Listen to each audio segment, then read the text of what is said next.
So yesterday I finished reading this book, There Is No Antimemetics Division by qntm. I don't know if you're supposed to pronounce it like is it supposed to be like quantum without the vowels? I don't know. Um, this is the pen name of pen name slash username on the SCP Wiki of a prominent contributor to the SCP Wiki. If you're not familiar with the SCP Foundation, it is a collaborative fiction project. This book kind of assumes that you're already familiar with the SCP Foundation setting, so I guess I should probably explain that before I even get into the review.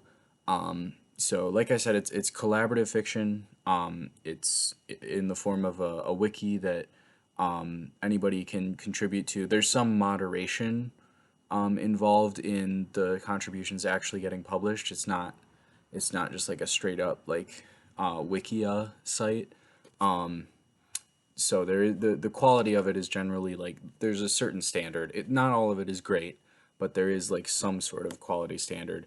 This particular author does some of the best work on there in my opinion, and this novel is kind of just a published, like a physically published version of a storyline that he wrote through several different contributions to the SCP Wiki. But anyways, the premise of the SCP setting, if you're not familiar, is it follows this fictional organization called the SCP Foundation, which stands for Secure, Contain, Protect.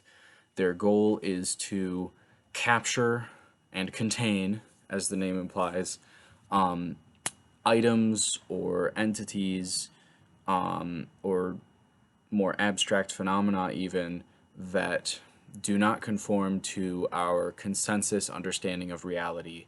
And they do this in order to prevent mass hysteria and also to prevent like harm that could be done by these items and entities. This author particularly writes about items and entities pursued by the SCP Foundation that have anti-memetic properties. And to sort of explain that, I'll just read off of the back of the book. An anti-meme is an idea with self-censoring properties, an idea which, by its intrinsic nature, discourages or prevents people from spreading it. Anti-memes are real. Think of any piece of information which you wouldn't share with anybody, like passwords, taboos, and dirty secrets, or any piece of information which would be difficult to share even if you tried. Complex equations, very boring passages of text, large blocks of random numbers, and dreams. But anomalous anti-memes, and I'll interject, anomalous is the term typically used in the SCP setting to describe the things that the SCP Foundation is supposed to capture. Anomalous anti-memes are another matter entirely. How do you contain something you can't record or remember? How do you fight a war against an enemy with effortless, perfect camouflage when you can never even know that you're at war? Welcome to the Anti-Memetics Division. No, this is not your first day. So that's the concept. I think it's a really interesting concept from which to build a sci-fi horror story. It's a great premise for that type of genre, and this author pulls it off really well. I don't want to get into like too many spoilers for what happens in here because it is genuinely very interesting to read, and I would encourage anyone remotely interested in sci-fi or like speculative horror to check it out. It's really good. It's the most excited I've been about a book in a long time.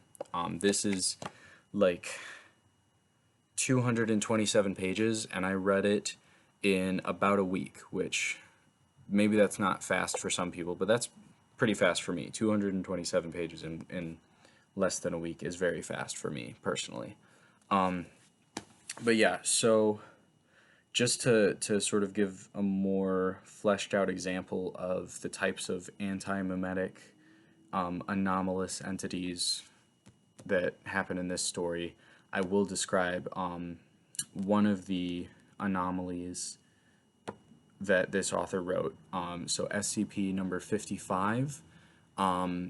And this one is like not vital to the plot of the story, although it is included in this book. So I'll explain that one in order to sort of flesh out the idea without spoiling too much of it. So SCP-55, and here I'm actually going to flip to it to make sure I don't get anything wrong here. SCP-55 is, well, it's actually really hard to say what it is because the whole concept is that SCP-55 is something that sort of erases knowledge about itself. It is contained in a cell at a site controlled by the SCP Foundation, but nobody remembers how it got there. Most people don't even know that it is there unless they're actively observing the cell that it's contained in or actively observing the file on record describing it. And within a couple minutes of leaving the cell or walking away from the document, you forget about it. So it can be observed if you're right there, and you can even like make records of what you observe, but you almost immediately forget them. Anyone else who reads those records forgets them. So that's really interesting, and there's some scary implications because it's sort of implied that this might be an entity that placed itself into Foundation custody in order to observe the Foundation or to observe other anomalies that they've captured, and we would have no way of knowing because practically you can't study this thing, whatever it is. I mean, you can when you're right there in front of it, but you can't take that information with you. You forget it as soon as you walk away. So that's a really interesting concept. I will also say this is maybe a mild spoiler, but like not a big one for any of the major events of the story. The main enemy in this story is an anomaly that sort of either takes over your mind or tries to kill you, tries to either take over your mind or kill you if you are aware of it. And they have to fight this war against it without being aware of it, because if they're aware of it, it'll attack them. That's really vague. It's kind of hard to explain without reading the whole story, but again, I don't want to spoil too much of this. This is a really good, really good book. It's, like I said, the most excited I've been about a book in a long time. I will be checking out some of the other books by this author within the next year or so, and probably some of them will end up on my YouTube channel, but yeah, this was so good. I would recommend this even if you're not familiar with the SCP Foundation setting. Although, like I said, the exposition in this story is mostly focused specifically around the Antimemetics Division of the SCP Foundation. There's not much exposition about the Foundation in general. It kind of assumes that you're already familiar with that setting, you've already read some other SCP stuff, and if you don't want to devote time to reading it, there's really good dramatic readings here on YouTube of a lot of entries into the SCP Wiki, including some of the ones that are in this book. But yeah, so I strongly recommend this. It's just such an interesting concept, having to battle against supernatural entities that can mess with your memory, that either you can't remember or that you don't want to remember because the more you know about it, the more it's aware of you. It's really interesting and really scary. Like, this is genuinely not like scary in the sense that you would want to keep the lights on after reading it, but like scary in the sense that like when you put yourself in the shoes of these characters, you feel hopeless and terrified. But yeah, I don't know what else to say about it without spoiling too much of the plot.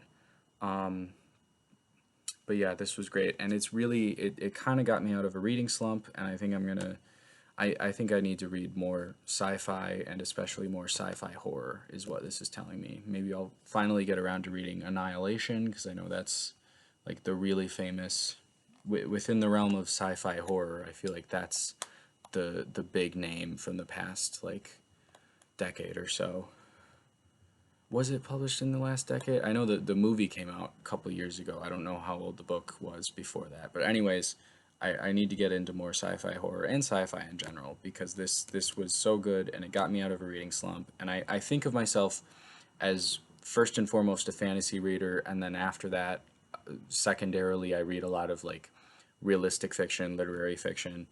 At least that's like my perception, but when I actually get down to it, a lot of my favorite books are sci-fi, and typically when I get into a reading slump, a sci-fi book is what brings me out of it. So I think I just need to embrace that more. But yeah, this was great, and I strongly recommend it.